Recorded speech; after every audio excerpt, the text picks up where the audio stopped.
حضور اکرم صلی اللہ علیہ وسلم کا طریقہ بتائے گا کہ اسلام والوں کے ساتھ کیا کیا.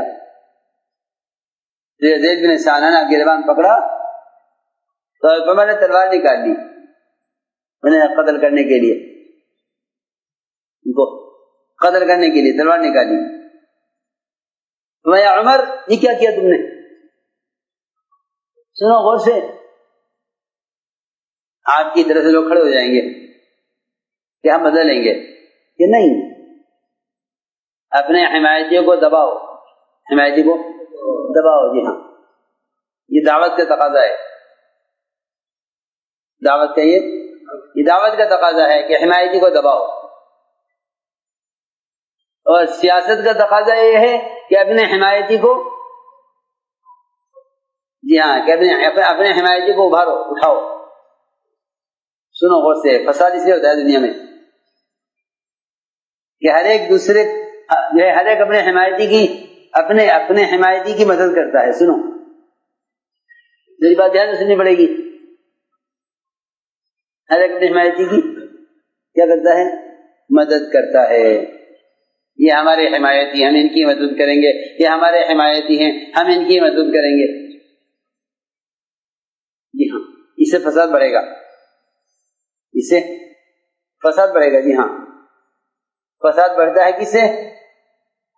حمایتی کی مدد کرنے سے. سنو سنت کیا ہوتا ہے، سنت کا طریقہ کیا ہے؟ کہ سنت کا طریقہ یہ ہے کہ حمایتی کو دباؤ. ہاں، حمایتی کو دباؤ. آپ نے حضرت عمر کو دبایا، ورنہ حضرت عمر اس کو قتل کرنا چاہتے تھے. ہاں، حضرت عمر کیا چاہتے تھے؟ کہ قتل کر دیں اس کو.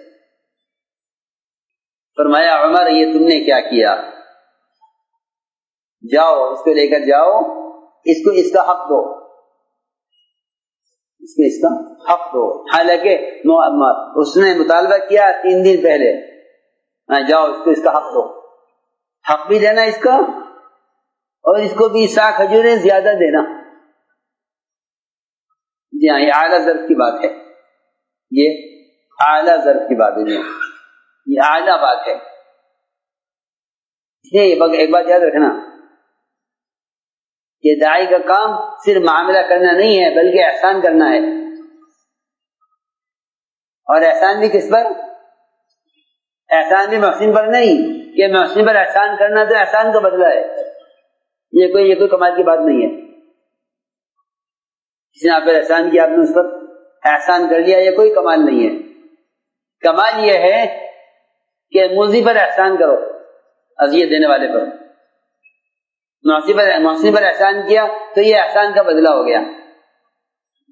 ستانے والوں پر احسان کرو، ستانے والوں پر احسان. سنو حضرت عمر رضی اللہ عنہ نے ان کو ان کا حق دیا، 20 کھجوریں زیادہ دی. زید بن ثانہ نے کہا یہ زیادہ کیوں دے رہے ہو، میرا حق تو پورا ہو گیا. فرمایا کہ مجھے اللہ کے رسول صلی اللہ علیہ وسلم نے اس کا حکم دیا ہے کہ ان کو 20 کھجوریں زیادہ دینا. کہ کس لیے؟ کہ اس لیے کہ میں نے آپ کو تلوار سے قتل کی دھمکی دی ہے. سنو، اس لیے کیونکہ میں نے آپ کو دھمکایا تھا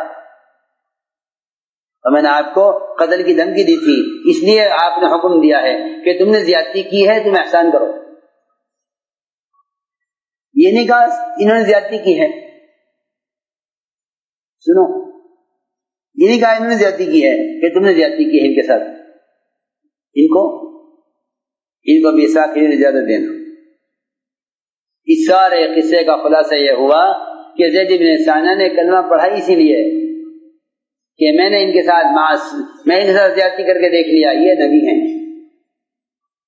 اس لیے کہتے ہیں کہ نبوت کا کام تو نبوت کے مزاج پر ہوگا. جی ہاں، نبیوں کا کام نبیوں کے مزاج پر. جی ہاں، یعنی کہ کام نبیوں کا مزاج بنی ہوگا، یہ نہیں چلے گا.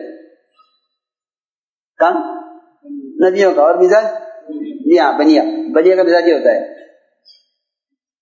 کہ اپنا حق تو دبائے گا اور دوسرے کا حق چھینے گا. جی ہاں، اپنا حق چھپائے گا، دوسرے کا حق چھینے گا. جی ہاں. سنو، کفر کا مزاج بالکل بندر کا مزاج ہے. کفر کا مزاج کیا ہوتا ہے؟ بالکل بندر کا مزاج ہے. بندر کی مزاج میں یہ بات ہے.